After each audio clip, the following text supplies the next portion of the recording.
माहिती असतं, अगदी कळत असतं की वस्तुस्थिती काहीही नाहीये, वस्तुस्थिती अगदी नॉर्मल आहे, सगळं काही व्यवस्थित चाललंय, पण तरीसुद्धा असे चिंतेचे विचार माझ्या मनामध्ये का येत आहेत? तर इथे काय होतं की आपण का येत आहेत जेव्हा असं म्हणतो ना, किंवा हे यायलाच नाही पाहिजे जेव्हा असं म्हणतो ना, तेव्हा ते आणखी जास्त वाढतात.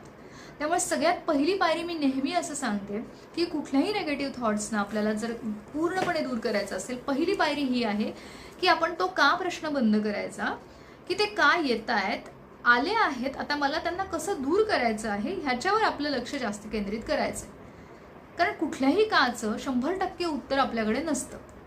एखादा आजार जेव्हा होतो तेव्हा त्याच्या मागे बरीच कारणं असतात. तसंच मानसिकतेच्या बाबतीमध्ये जर आपण बोलायचं म्हटलं तर तुमची हेरिडिटी असते, अनुवंशिकता असते, किंवा तुम्ही काही प्रसंगांमधून आधी गेलेला असता, नकारात्मक गोष्टी तुम्ही अनुभवलेल्या असता, किंवा काहीही नसेल